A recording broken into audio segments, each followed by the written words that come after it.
live, go live, go live, go live, go live, go live, go live. This is how we wait for the go lives.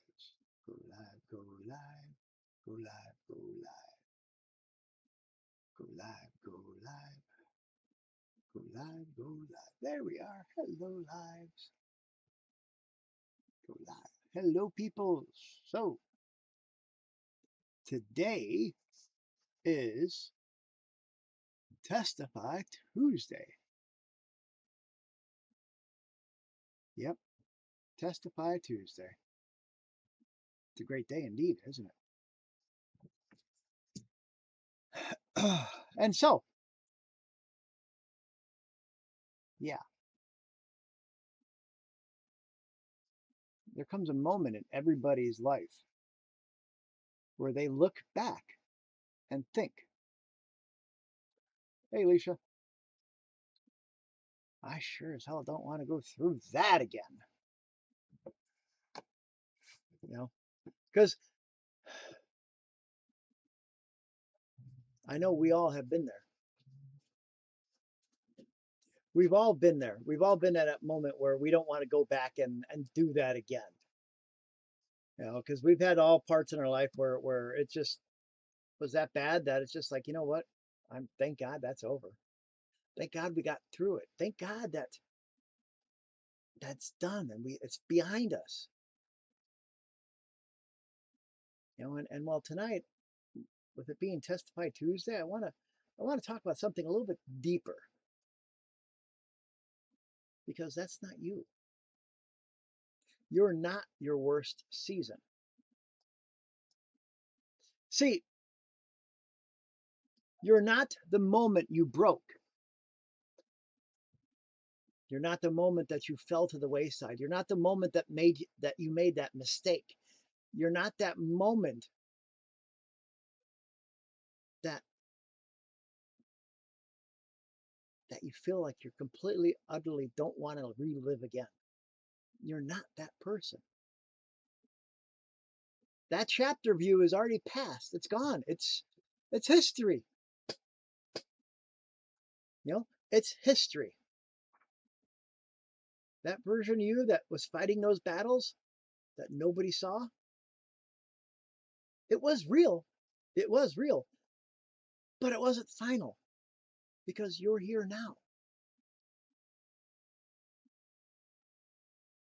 And it might have been painful. But you know what? It wasn't permanent. It might have left permanent scars, but those scars are what remind you that you made it through. Those scars you get to use as your roadmap towards your future. Those scars, those are your identity. Because you know what? Yes, it was heavy dealing with it. Whatever it was that you had to deal with, bankruptcy, that cancer scare, maybe perhaps that job loss, or maybe the betrayal. Yeah, it's heavy. Yeah, it was painful. But still, it wasn't permanent. It's not you. It doesn't have to be you. It's not your identity. And if you're here tonight,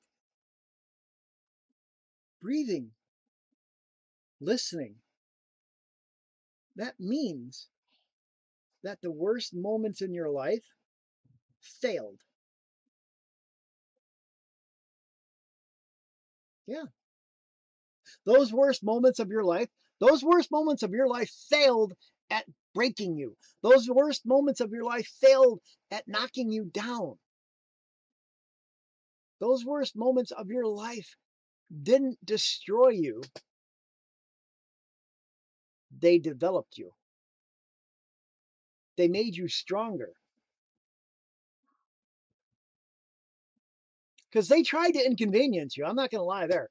I mean, when life does that yuck to you, those challenges, those the betrayals, the medical scares, when life throws all that stuff at you, they try and expose you,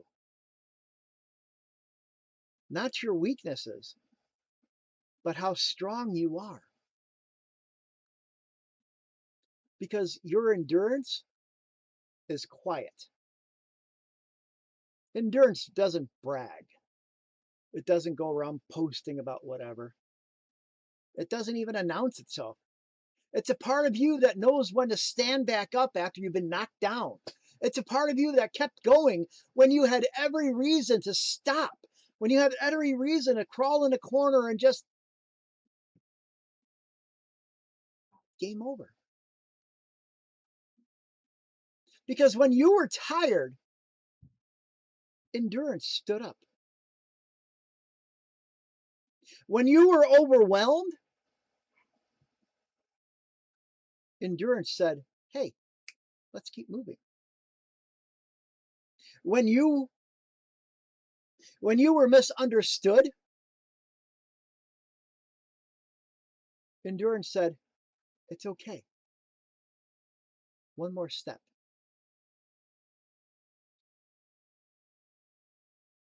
And you know what? When you were completely, utterly empty, endurance still poured into you. Endurance still helped poured into people around you. They still saw what was going on. They still saw that you stand back up. They saw your endurance. They saw your belief in yourself. They saw you own your story. Because your worst seasons, they didn't reveal your failure. It revealed your capacity. And you know what? That capacity is what separates people who break from people who build.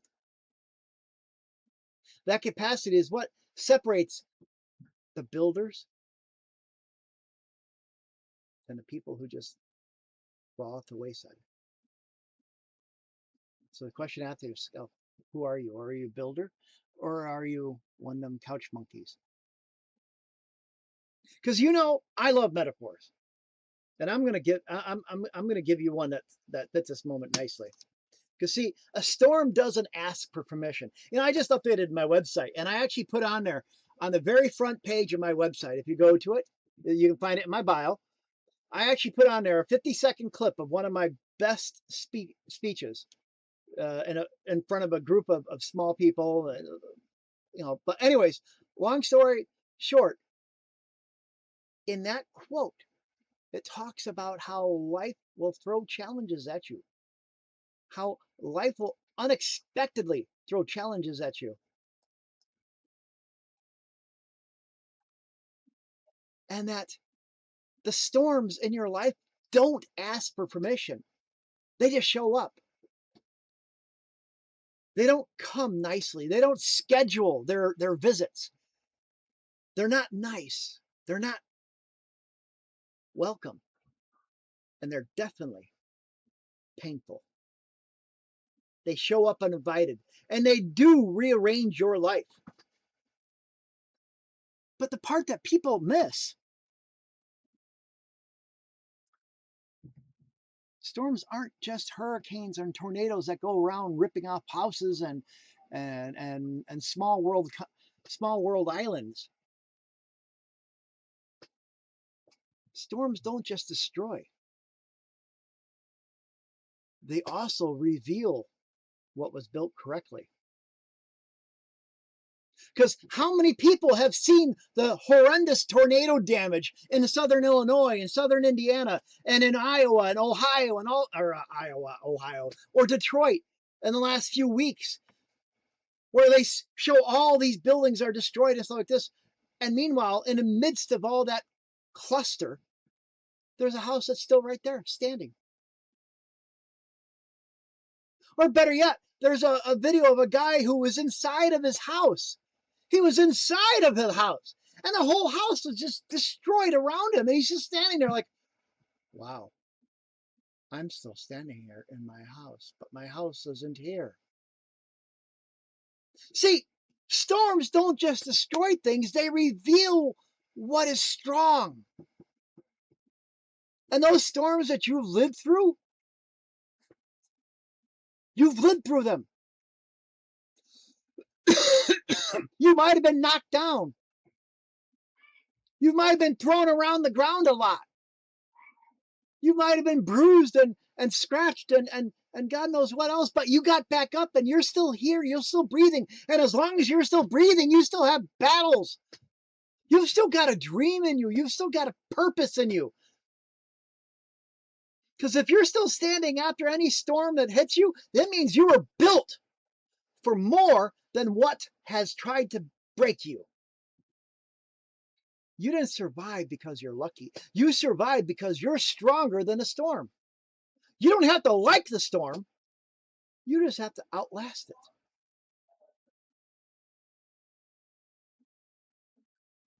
See, our worst seasons teach us things that comfort never will. See, comfort teaches us to sit back and relax. You get that nice little lazy boy, kick back, put your feet up on a desk or a table or on a desk. And you're comfortable, right? Yeah, comfortable. But what happens though is when you're in comfort, comfort destroys your dreams. Comfort kills your dreams. Comfort delays the inevitable for your goals. Comfort shows off the fact that, well, I don't want to say you're lazy, but shows off the fact that you aren't there to try and focus on your dreams. And so anybody around you sees that you're focusing on your comfort than what your dreams are. And this day and age, everybody's talking about breaking those generational curses of people living on welfare or not going to college or not having great jobs or not having businesses and so on. And so we're raising kids, letting them watch us sit there and play on Facebook all night long or TikTok or whatever, and not going after our dreams. Comfort teaches us to enjoy. Where storms teach us to endure the challenges in our life. Storms teach us how to rise after we take a risk and we fall and we get bumped. See, to talk about little kids for a second here. We were all one once. We were all a little toddler running around. We were all crawling around on the floor, little rug monkeys. But one day we decided to stand. And then one day we decided to take a step. And what happened? The first time we took a step, we fell and clocked our head on a table, or we fell and clocked our head on the floor, or we fell and clocked our booty on a butt. Booty on a butt? Yeah, booty on a butt. And we cried. And our mommy came up to us and, oh, poor baby, we came and hold you and kissed you and loved on you and cared for you while you were crying because you fell and hurt your booty. But you know what? Did that stop you? No. You got back up and you tried again. You got back up and you tried again. You got back up and tried again. Next thing you know, you're running around all over the place. Your mom's thinking, oh my goodness gracious, what did I do now? There are some parents out there putting leashes on their kids as they're running around the malls. I luckily was not one of them. I probably should have been, but they didn't have those back then. We knew better than to run away from our mothers at that time, because the fact that if we ran away from our mother, some random stranger is going to grab us, bring us back to our mother, and then not only would our mother beat us in front of the random stranger, But the random stranger would say, I bet you're not going to do that again. So not only did we get beaten in public in front of a random stranger, but then we'd get embarrassed by that random stranger mocking us for running away from our parents and getting beaten by our parents for running away from our parents in public. Yeah, that pretty much sums it up right there. I mean, how many other people grew up in the 1970s? You know, they talk about it takes a community to raise kids, but you know what? Back then, we had a community. God help us if some random stranger came up to our parents and told us that, hey, I saw your son doing this. Oh man, that was game over. I wouldn't be able to sit for a night. But you know what? The worst seasons that we lived through taught us. They taught us how to stand back up. They taught us how to keep going. They taught us that no matter, even if the plan falls apart, as long as, and if we have to start over, they taught us that as long as we don't give up, we'll make it. They taught us that some of the greatest growth came from those moments that we fell. Some of our greatest growth came from those moments that we failed, that we tried and had to deal with that bankruptcy, that we had to deal with that medical scare, that we had to deal with when we lost our jobs, or we lost that business, or that we were betrayed.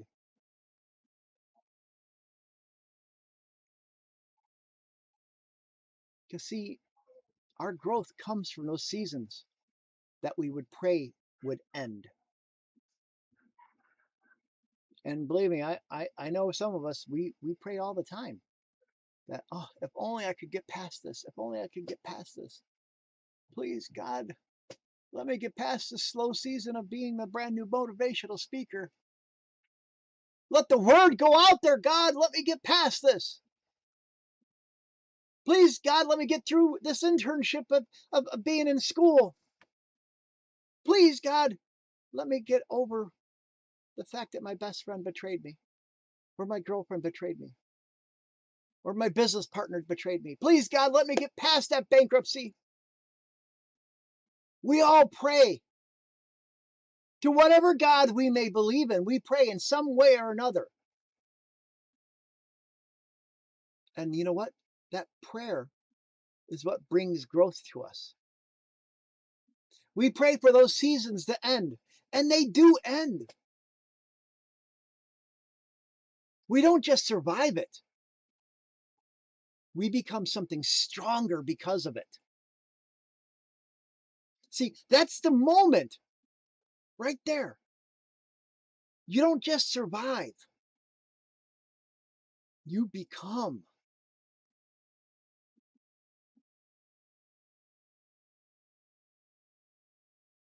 And that's when you start identifying. One of the things I identify about is I'm a serial entrepreneur. I've started 9 businesses. I actually try and figure it out. I've started 9 businesses. Yeah, I own 2 right now. Besides, well, 3 actually.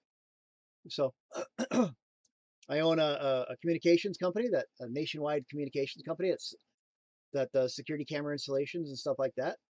One of our major clients, we got McDonald's, Dunkin' Donuts, Subways. Those are the 3 big ones. That's that. From there, we've got. I just launched Low Voltage Pro, which is a school community for low voltage technicians and low voltage businesses that try to collaborate on each other. And then I own the WOW University. So where we basically help people build themselves up. Because see, I'm actually kind of tired of building businesses. I'm more or less focused more on, hey, thank you, focusing on building people up. Because nice, nice, nice, nice. um, I've always focused on building businesses and selling them off. I had a pizza place, got rid of it. I've owned 3 ISPs since 1980s. Yeah, I joke that I helped build the internet as we know it. Hey, Faith. I've owned 3 ISPs since the 1980s. My last one I actually just sold off less than 5 years ago. So, and that was that. Um, I was partners in a security company, actual security guards and stuff like that. So that one I lost my butt on. That and a pizza place I lost my butt on too. So I was when I say I was thankful, I was thankful that I was got out of both of those.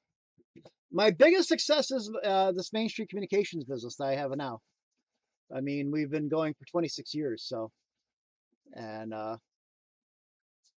yeah, 26 years. We've got security systems in from as far north as Madison, Wisconsin, to as far south as South Carolina, to Texas, to Missouri, Michigan, Iowa, Ohio, Kentucky, Tennessee. So I've got roughly about 20 something techs that do work for me throughout the whole area. So that's that's that. And and the other business I had was remodeling houses, flipping them, and well, that one sucks. I've lost my ass on that one. Excuse my language. Um, I'm trying to. I'm kind of like, I'll be honest. I'm trying to. I've got it almost to a point of being automatic. I've got an inner circle that they take care of 90% of the stuff, and that's about it. I don't want to talk too much about that, but they take care of 90% of the stuff, and I just take care of you know I just take the money. I'll be honest. I'm focusing more on building people now as opposed to businesses. So it's one of those things that I'm actually looking at selling that off soon. And so I'm just basically using it right now to help me launch the speaking career, to be honest. So hence why also starting the LV Pro school thing, is something else to add to it, to add a little value to it as well too. So, but you know what? The lost my train of thought. No, I'm a LLC, single operator LLC. I've taken on partners before and lost my butt with that one. When I had the security company in Chicago, I had a partner with that one there. And while he was off enjoying Las Vegas, I was the one making sure that the security guards that called off, their shifts were covered on New Year's Eve in a truck yard in some of the lovely neighborhoods of Chicago, where the baddies would try and think like, oh, look, a security guard with a gun on his hip. Let's shoot first, ask questions later. And so while I was focused on making sure the business ran, he was focused on taking care of the money. Like I said, I lost my butt on that one. I had to file bankruptcy, the whole 9 yards. So I know what it's like to lose, you know. And after selling my second ISP, I ended up selling that, sold the pizza place, sold my house, sold everything actually. Moved to Indiana, bought 80 acres of woods, wanted to buy a campground. That is actually the next business I'm working on. And I haven't quite decided if I'm going to do it as a business or as a nonprofit, because I really want to focus it more towards helping people. So to give an idea, I'm calling it the Stormwalker Outpost. So, and we're actually working on that. I've got a website lined up for it already. I'm looking at land right now for it. So I'm looking at launching that in the next year and a half to 2 years, hopefully less than a year. I'm in the works of actually selling a building right now, so that the game plan is, I'll be honest, the game plan is sell this building and buy the land so we can try to start that project this year. But I don't like talking too much about that type of stuff. But the whole idea of the Stormwalker Outpost is to try and push the idea of creating a retreat to help people reset their mind, whether it's corporate or youth oriented or something along that lines, to help them reset their minds, reset their goals in life, focus on their recharge, and basically realign their future, realign their desires, realign their goals in their life, and probably, even push towards, sales events and stuff like that, like a corporate retreat, if you want to call it. So good times, good times. But that's sometime in the next year or so I'm looking at doing it. Like I said, I'm looking at selling property right now, and if I had a good enough offer for the communications business, I'll take your money. Oh man. So, but long story short, peoples, your worst season is not who you are. It's not your label. It's not your destiny. You're not that version of you that broke. You're that version of you that's becoming. Because those storms that hit you, those challenges that hit you, those pain points that hit you, they made you wiser. They made you stronger. They made you become more intentional in your dreams, in your goals, in your future. And you're becoming more disciplined because of it. Because you've learned how to overcome those things. You've learned how to withstand those challenges in your life. You've learned how to align to your mission.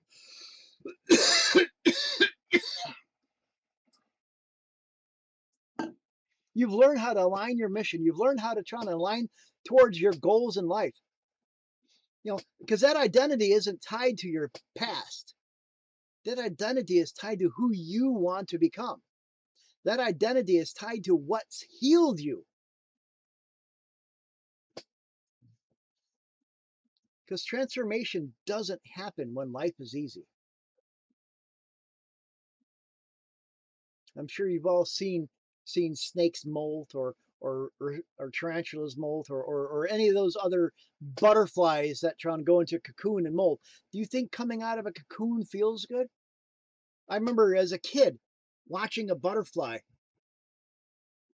or seeing a caterpillar cocoon itself up into a cocoon and watching it struggle to get out of that cocoon. And did you know that once that butterfly came out of that cocoon and that cocoon opened up and a butterfly came out, did you know that if you help that butterfly out and you opened the cocoon up as a kid, I helped that butterfly out. I opened the cocoon up. And I helped that butterfly out of that cocoon. And do you realize that butterfly just walked around? It moved its wings, but it just walked around. That's all it did, walk. It never flew away. And when I asked my teacher about that, you know what I found out? I found out that because of the fact I helped that butterfly get out of the cocoon, cute. Because I helped that butterfly get out of the cocoon, because I helped that butterfly get untrapped from what I thought was going to kill it, it never used its wings strong enough to get out and fly.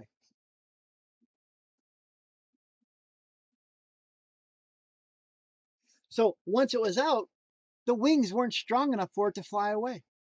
It just walked and then died. It never flew because it didn't struggle enough. And that's what I'm trying to teach. Your identity isn't tied to what hurt you. Your identity is tied to what healed you. Your identity is tied to what helped you move forward. And that transformation isn't easy. So tonight, as you go to bed, I want you to tell yourself, I'm not who I was. I'm who I became after it. Because you know what? Rebuilding after a fire, rebuilding after bankruptcy, rebuilding after a betrayal, rebuilding after losing your job, rebuilding after getting dumped, after divorce, rebuilding after anything that has, rebuilding after suffering from cancer or some sort of bad medical thing that you had to go through. It's not glamorous. And it's not fast either. And it's not easy. But it is work. It is very hard work. And the thing is, though, is that hard work, if you're standing here right now, if you're sitting here right now, if you're breathing air right now, you did it. You got past it. You've rebuilt. And rebuilding means that you believed in yourself then. You believed in your purpose then. You believed in your calling then. You believed in your ability to rise again then. And that rebuilding is proof that that worst time in your life did not win. That worst time in your life failed at breaking you.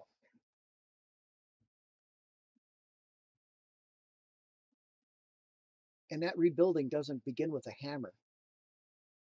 It starts with a decision. That decision to try again. That decision to trust again. That decision to stand up again. That decision to grow again. That decision to become who you are now.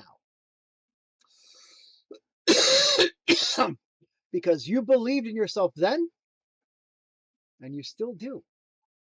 Even if you don't tell yourself that. Because you've been through enough seasons that's tried to silence you. It's time to let those seasons amplify who you are. You've been through enough struggles that tried to bury you. It's time for you to undig yourself out. Or better yet, grow through that dirt. Because you're a seed. It's time to grow. It's now growing season. It's time to reveal through that dirt. And you're ready for it. You know you are. Because you've withstood more than people know.